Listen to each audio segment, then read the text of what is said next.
Assalamualaikum warahmatullahi wabarakatuh. Salam sejahtera bagi kita semua. Perkenalkan, nama saya Muhammad Karinur dari jurusan Pendidikan Teknik Bangunan Universitas Negeri Medan. Pada kesempatan ini, saya akan menampilkan video pembelajaran tatap muka dalam bentuk real classroom untuk memenuhi dokumen pernyataan diri dosen dalam wujud kerja di Dharma Perguruan Tinggi atau PDD UKT-PT di bidang pengajaran. Dalam video ini, saya akan menjelaskan tentang salah satu mata kuliah yang saya ampu, yaitu kuliah Mekanika Tanah, khususnya pada pertemuan ketiga yang membahas tentang penyulitan tanah di lapangan. Mata kuliah ini memiliki beberapa tujuan pembelajaran, di mana setelah mengikuti kuliah ini, mahasiswa diharapkan mampu memahami dan mengaplikasikan teknik-teknik penyulitan tanah di lapangan secara efektif.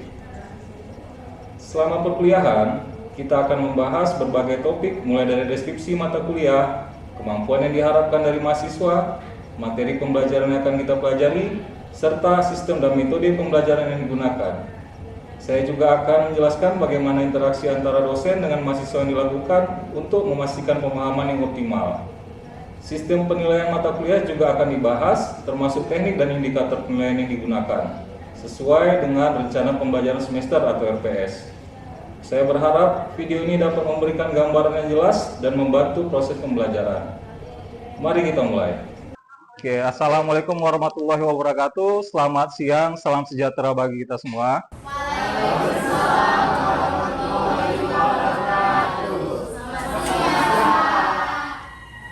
Terima kasih ya pada hari ini. Mungkin sebelum kita mulai perkuliahan, ada baiknya kita berdoa menurut agama dan kepercayaan masing-masing. Doa.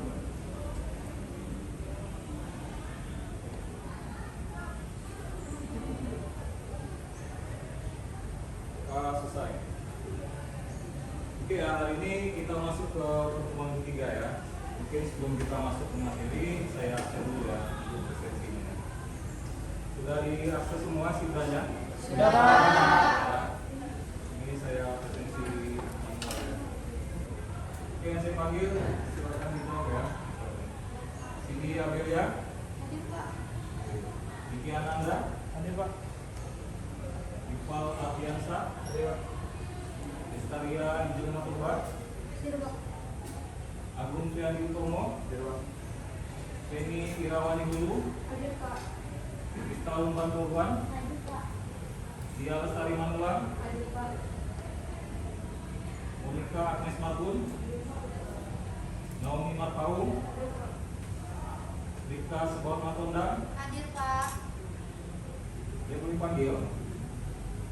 Sudah dipanggil semua Pak. Semua ya, lengkap ya. Semangat ya untuk kuliah ya. Rapi-rapi. Gimana? Sudah masuk ini? Iya. Berapa ini semester berapa nih? Semester 2. Sekarang semester 2 Pak. Semester 2. Semester 3 nih. Semester 2 Pak.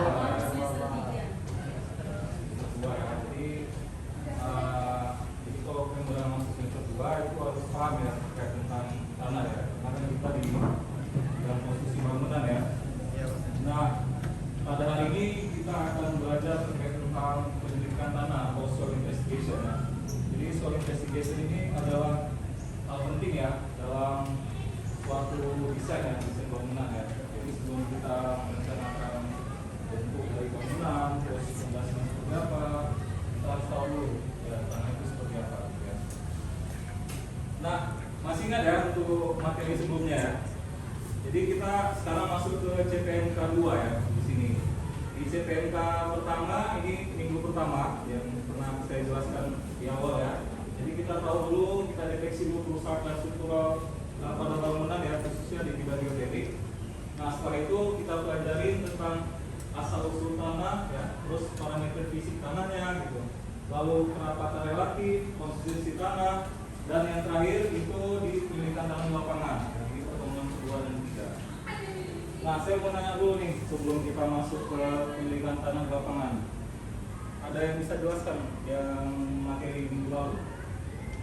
Nah, ada yang bisa jelaskan nggak? Tanah itu ada berapa jenis? Kalau di sipil?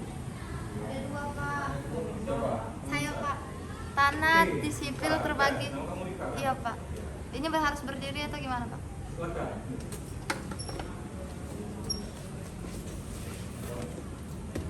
Dalam teknik sipil tanah terbagi menjadi dua, yaitu kohesif dan granular. Yang pertama itu ada tanah jenis tanah lanau dan lempung. Yang kedua yaitu kerikil dan pasir. Oke.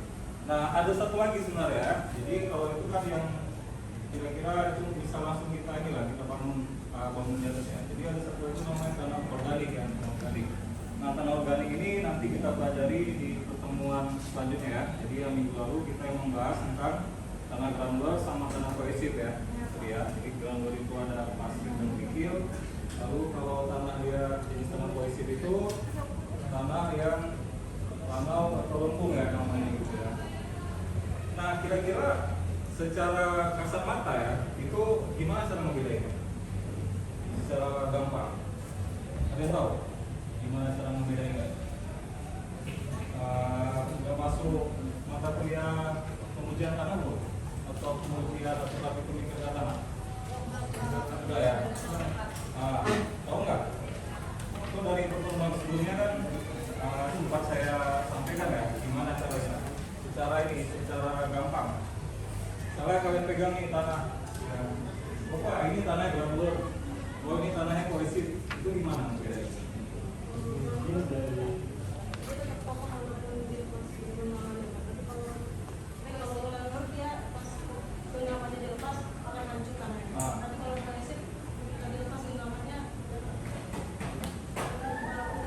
Ya, lengket ya. Nah, itu yang bedanya ya. Jadi kalau tanah kohesif itu kita genggam, dia tuh lengket. Dia lengket. Tapi kalau tanah granular, kita genggam dia lepas lagi. Ya, dia terpisah, kita tenang terpisah. Ya, itu nggak gampang ya. Oke, makasih ya. Nah, sekarang kita coba bahas tentang bagaimana sih kedudukan tanah di lapangan gitu. Kalau minggu lalu kan itu teorinya ya, untuk apa sih tanah itu, apa aja sih indeks properties dan mekanisme gitu ya. Oke, kita akan coba bahas tentang pendidikan tanah di lapangan. Nah, sebelum kalian pelajari tentang pendidikan tanah di lapangan, jadi kan harus tahu dulu nih capaian pembelajaran itu apa, ya.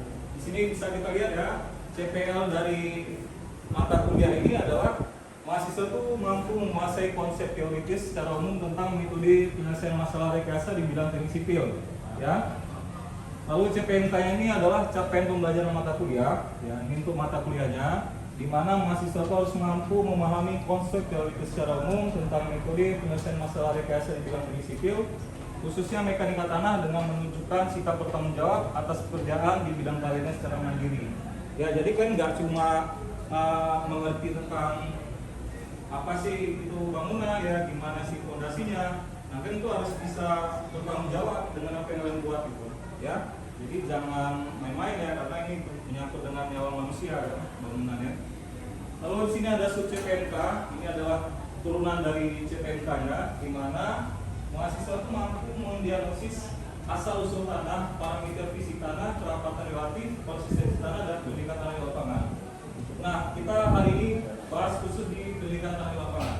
Ya, ini kompetensinya yang kita harapkan itu adalah C4 dan A3 ya. Dan kognitifnya ya. Lalu indikatornya apa ya? Bagaimana sih kita bisa menilai mahasiswa itu paham atau enggak? Yang pertama, dia bisa mendiagnosis pendidikan tanah di lapangan. Jadi dia harus bisa mendiagnosis kira-kira apa sih pendidikan cocok di lapangan ya, dari hasil pengamatan kalian gitu.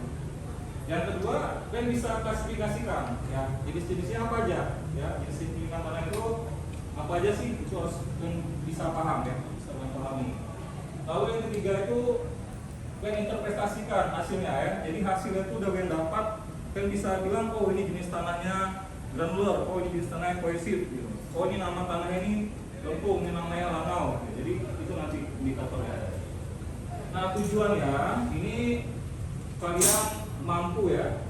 Tadi yang mirip ya, kalau ini dia ketepatan ya, indikator yang bisa menjelaskan secara tepat ya.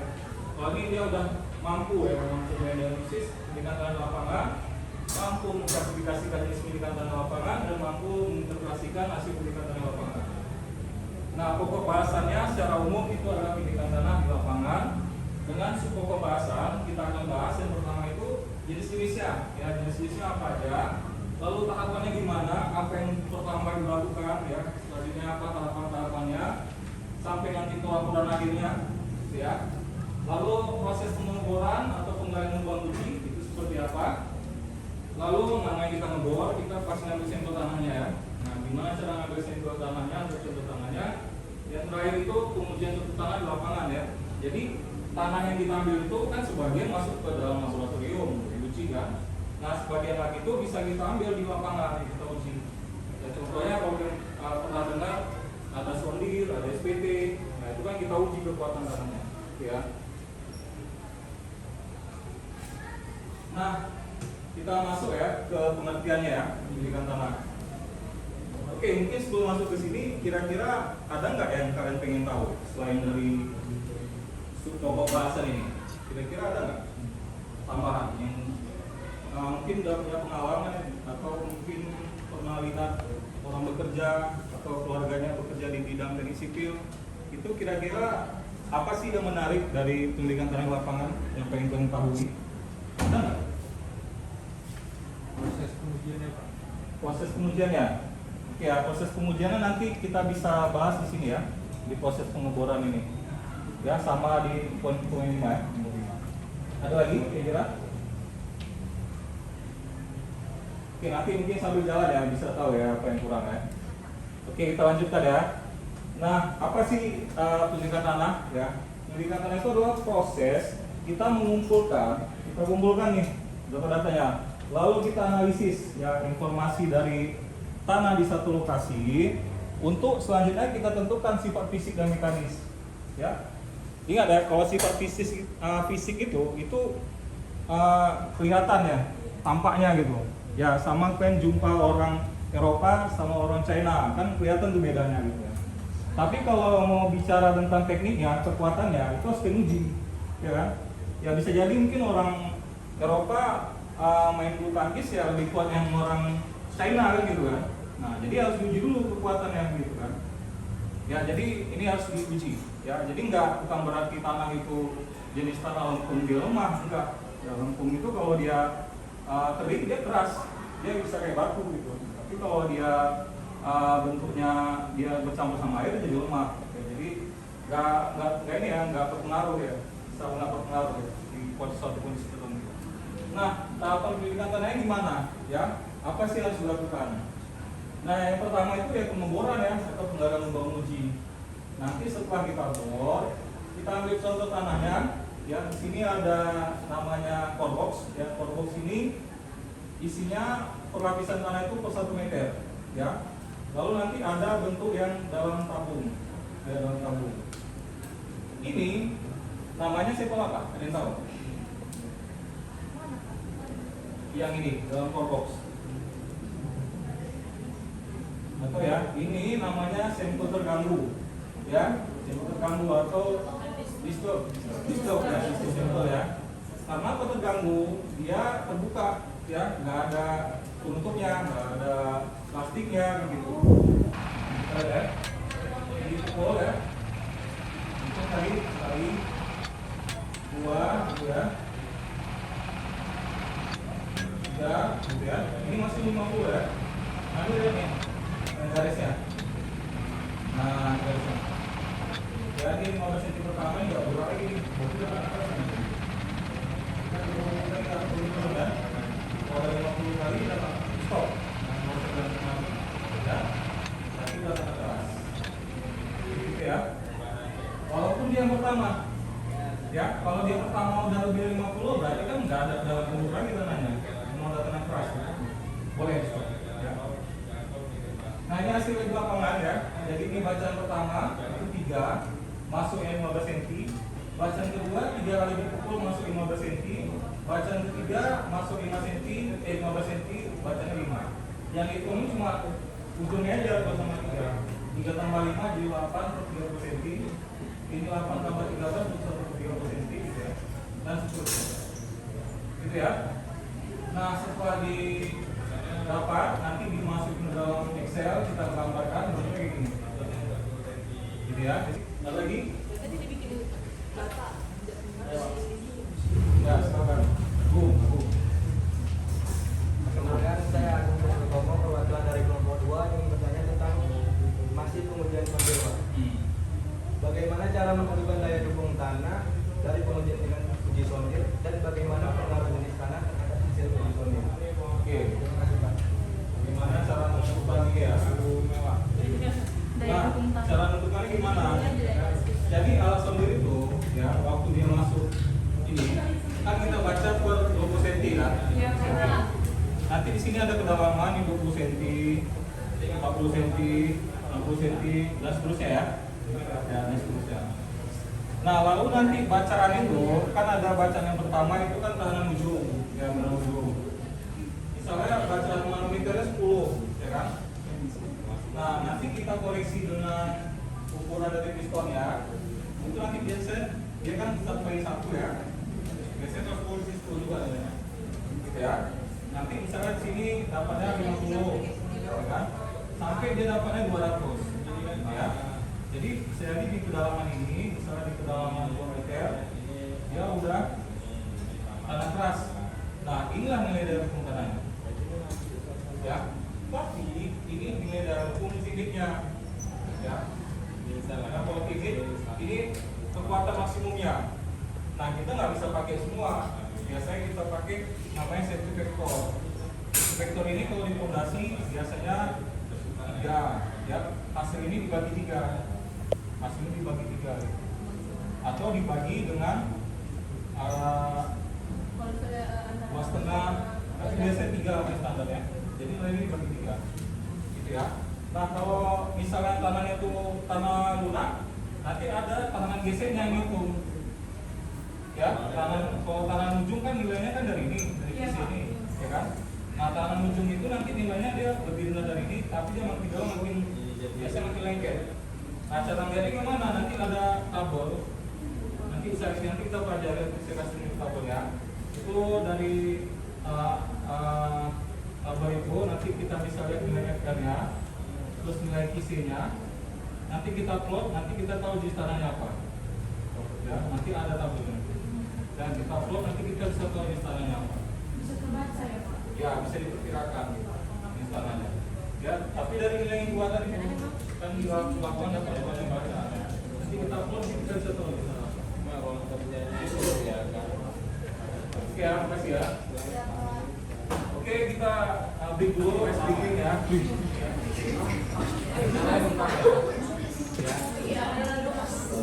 Coba cari kata clay. Oke, silakan. Namanya kita dari kelompok kita itu Pak. Kalau langsung ini ya, langsung ke sini ya. Dan ini mau Tunjuk. mana deh? Ini Pak. Mana?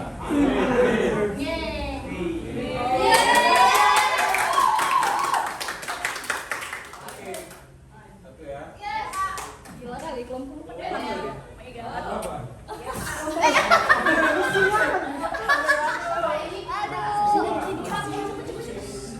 Pak aku Belum ada. Coba cari kata compare.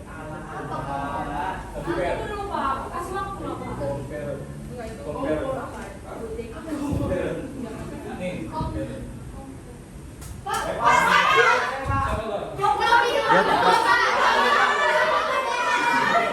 Iya, Pak.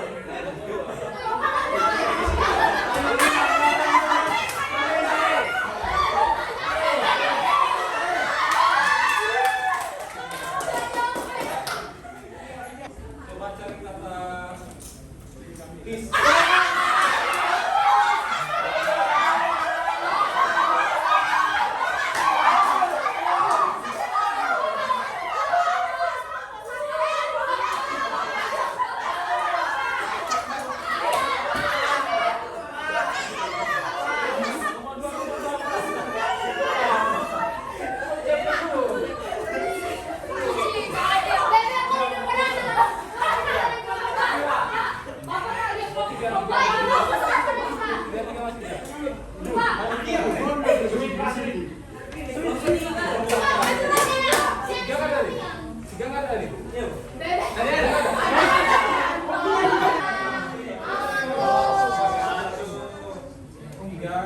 sini kode. 2, 1.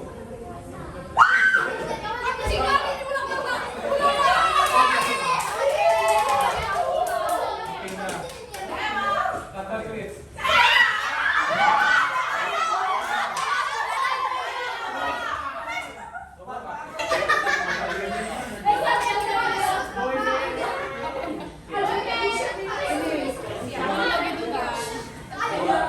The moment of truth. 1.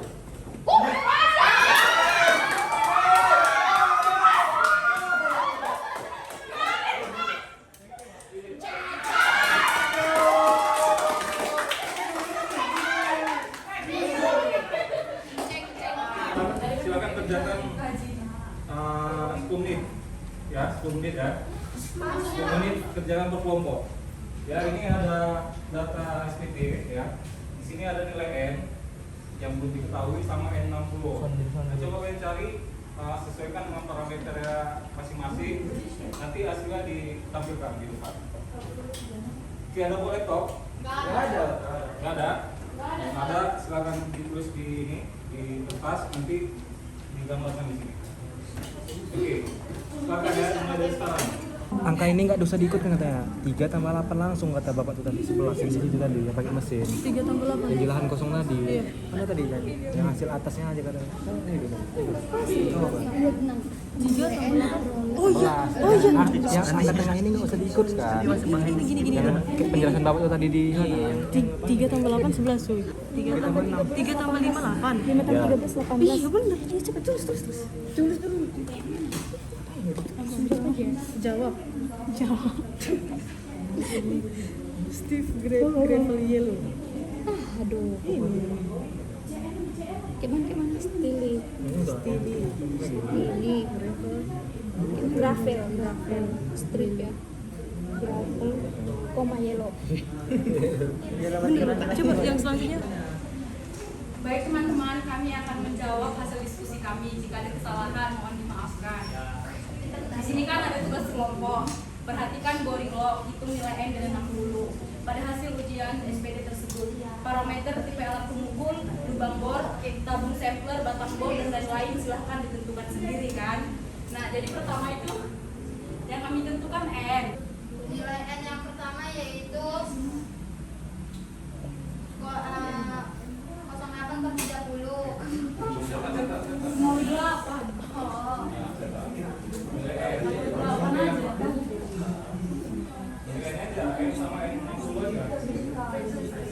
N60-nya kok Itu benar sih, tapi kurang.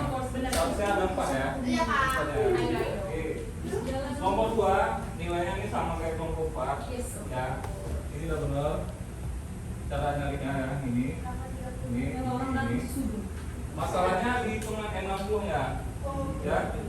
Lihat tadi kan ada 4 parameter kan? 1, 2, 3, 4 kan. Ini 1, 2, 3.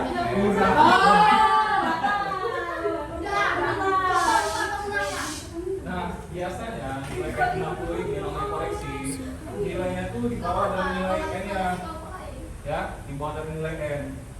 Jadi kalau nilai N yang pertama itu berapa? 8 ya? Nah, biasanya nilai di bawah ini. Kecuali emang alatnya bagus. Ya, jadi biasanya nilai di bawah ini. Berarti kami kalau betul kian N kami Pak, betul lah kan? Karena N60 kami di bawah N100. Salah satu. Iya, kalau sama saya betul Pak. Betul kian Pak. Paham ya? Oke, nanti Ngomong Bapak satu. silakan diisi form itu ya, diisi. Diisi dah. Ya, semua boleh.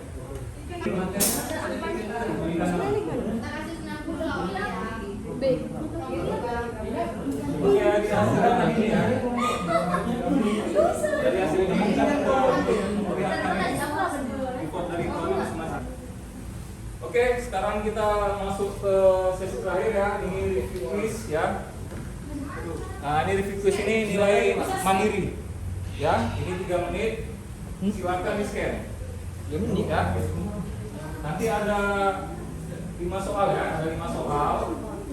Ya, silakan di scan, langsung dijawab sekarang. yang di grup Ya, ini mandiri. sabar satu ya. Nomor 1, manakah jenis pengujian berikut yang bukan merupakan pengujian melakukan lapangan? Direksi, yang kedua.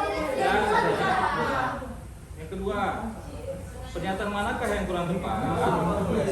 Yang kurang tepat ini ya, ini ada 52%.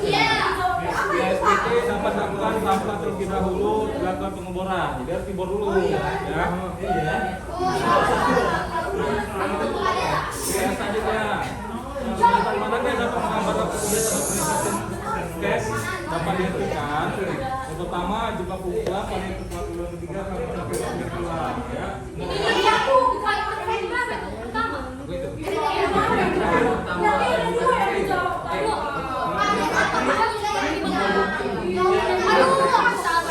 Dapat dihentikan kecuali yang telah dinyatakan tanah ya, sama lah, nggak boleh. Nggak ada masalah dia mengumpulkan tanahnya. Ya, kalau udah 200 ya stop. Ya. Ini kecuali pertanyaan. Ya. Wah, berarti hanya 2 lagi yang sudah lokal.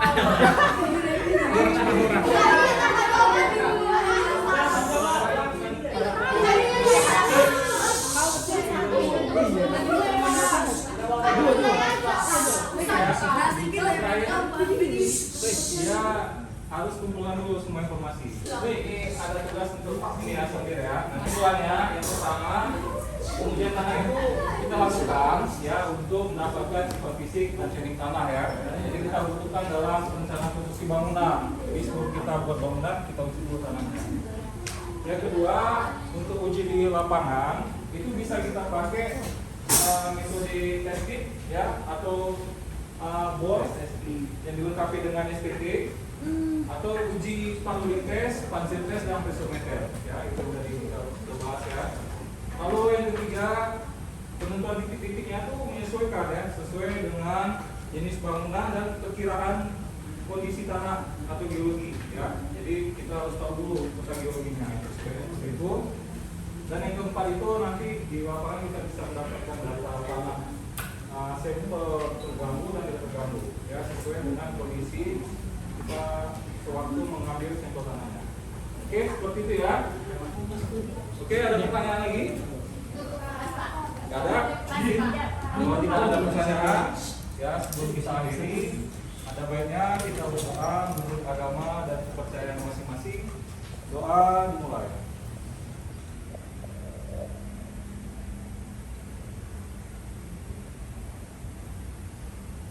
Doa selesai. Lebih dan kurang kami mohon maaf. Bila terkena hidayah. Assalamualaikum warahmatullahi wabarakatuh. Selamat sore, salam sejahtera bagi kita semua.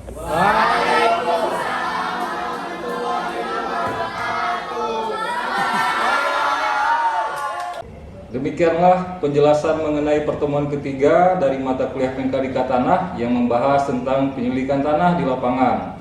Saya berharap penjelasan ini dapat memberikan pemahaman yang lebih mendalam dan membantu Anda dalam mempersiapkan diri untuk melaksanakan penyelidikan tanah dengan lebih baik.